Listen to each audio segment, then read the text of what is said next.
Hey dudes, I'm Hyla, and today on Hyla Cooking, we're talking how to make granola bars. I'm gonna show you a chewy granola bar recipe that uses maple syrup and some different nut butters to create a delicious treat that is great for packing in a lunchbox or packing in your butt.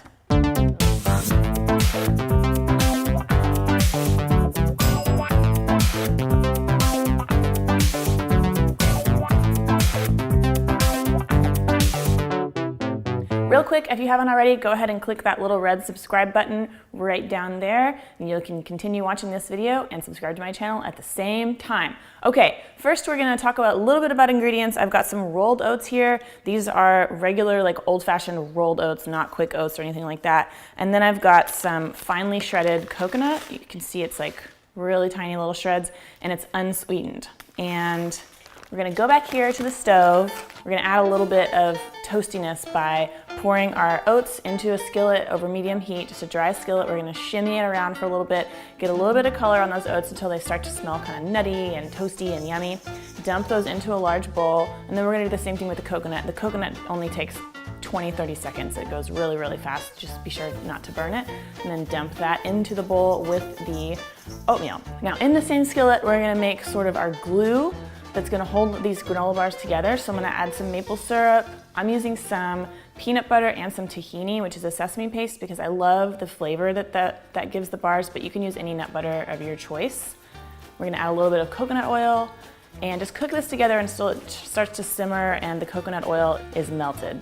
Then you can add a little bit of vanilla and a little bit of salt if you like. And then there's our glue, so now we can put these granola bars together. Once everything's toasted and everything else is melted, we're gonna add the rest of our dry ingredients to this bowl. I'm gonna use some Crunchy Flax cereal, but Rice Krispies also works if you can't find this. I think any kind of like puffed cereal would work. And then I'm gonna add a couple tablespoons of toasted sesame seeds. Whoops. And the flavor of the sesame with peanut butter together reminds me a lot of those Nature Valley granola bars, which I love. So this is like those kind of. So that's in there. I'm gonna grab my glue, pour this over it. And I'm not adding any like actual nuts or anything because it makes them kind of hard to slice, but I did use crunchy peanut butter, which I recommend because a little bit of crunch in there is really nice.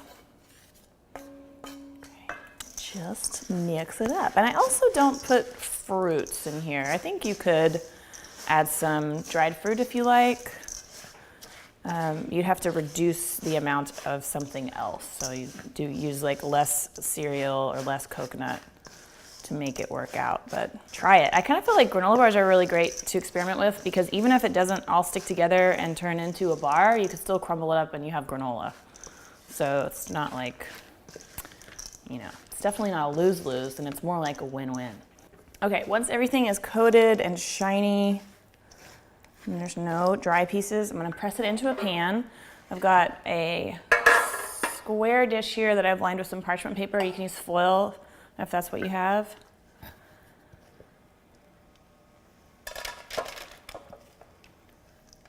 Okay, and now the trick to getting them really to stick together is you wanna use some kind of like rubber spatula.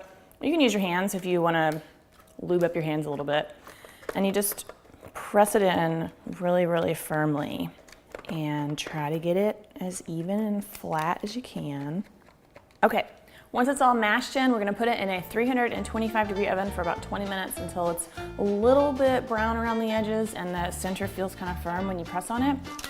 Then we'll pull it out, let it cool for about 5 minutes, then use your parchment paper or your foil little handles to sort of pull it out and let it cool for another 10 minutes or so before you try to cut it. All right, about 15 minutes later, these are still slightly warm, but we can go ahead and cut them into bars. I usually do 8 bars, like 1 down the middle, and then 4 across. But if your kid is a really young kid, you might want to do 12 bars, and they'd be little squares like this. There we go. So you can wrap them up, store them in the fridge. They're super delicious. If you like this recipe, check out my brown bag lunch playlist for more ideas for stuff to pack in your kid's lunch. And I also did an oatmeal chocolate chip cookie, which is kind of like this, but less healthy. Okay. You get nice and toasty on the bottom, then the rest is really chewy and oh, these are so good.